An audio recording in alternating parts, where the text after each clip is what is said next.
رات کا وقت ہے، تمام عرب والے سو رہے ہیں، مکے اور مدینے والے تمام سو رہے ہیں، مدینے کی گلیاں ہے، حضرت ایک سایہ ہے جو اپنے آہستہ آہستہ قدم بڑھا رہا ہے.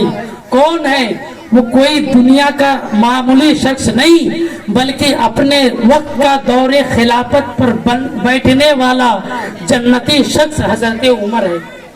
جا رہے ہیں، اچانک سے ایک گھر میں حضرت عمر کو کچھ آواز سنائی دی. حضرت عمر رک گئے، دروازے پر رک کر سن رہے ہیں. اندر سے آواز آ رہی، ایک ماں ہے ایک بیٹی ہے، ایک ماں ہے ایک بیٹی ہے. ماں کہہ رہی ہے بیٹی تیل میں پانی ملا لے، گیہوں میں کنکڑی تھوڑا ملا لے، اس لیے کہ دن میں اگر ملائے گی تو کہیں عمر دیکھ نہ لے. جلدی سے رات کا وقت ہے، اندھیرا قائم ہے. حضرت عمر سن رہے ہیں. بیٹی کہتی ہے ماں بے شک عمر دیکھے نہ دیکھے، عمر کا خدا تو دیکھ رہا ہے. آج ہمارا حال کیا ہے؟ دن بھر خوب نماز پڑھے، خوب روزہ رکھے، خوب ذکر و استغفار کرے، خوب تسبیح و تحلیل کرے، لیکن جیسی رات ہوا ہم بھول گئے خدا کی ذات. لیکن دیکھیے اللہ والوں کی زندگی کیسی گزری ہے. حضرت عمر کا زمانہ ہے جس عمر کے قدم سے شیطان دور بھاگتا ہے.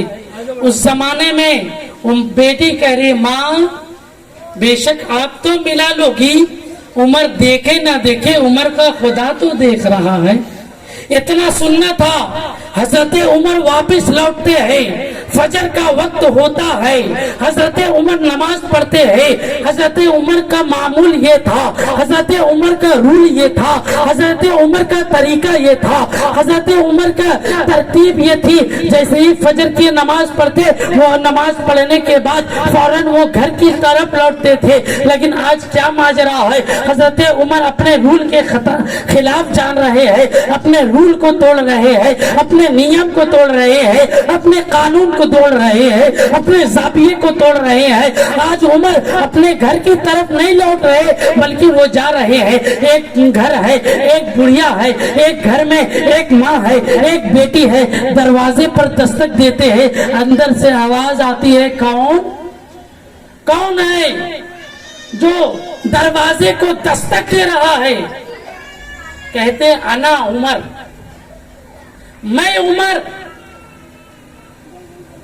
آدھی دنیا کا مالک.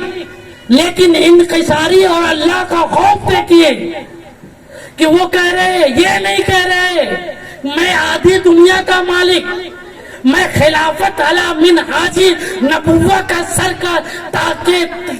کے اوپر تاج رکھنے والا شہنشاہ، آدھی دنیا کا بادشاہ. یہ نہیں کہہ رہے، بلکہ کہہ رہے میں عمر. اب ماں اور بیٹی کے دل میں لرزہ پیدا، کپکپی پیدا ہو گیا. ان دونوں کے ذہن و فکر میں اب یہ بات سما گئی کہ کہیں رات میں جو ہم کام کر رہے تھے کہیں عمر کو پتا تو نہیں چل گیا، عمر نے کہیں معلوم تو نہیں کر لیا. اللہ جانے عمر آج کس وجہ سے آ رہے ہیں. وہ جلیل القدر صحابی اندر آتے ہیں، کہتے ہیں اے عمر آج آپ کو کون سی ضرورت پڑ گئی جو اس غریب کی کٹیا میں تشریف لائے؟ بولے میں نے سنا ہے کہ تیرے گھر میں ایک جوان بیٹی ہے. بولے ہاں. حضرت عمر نے کہا کہ میرے گھر میں بھی ایک جوان بیٹا ہے، میں اس سے نکاح کروانا چاہتا ہوں.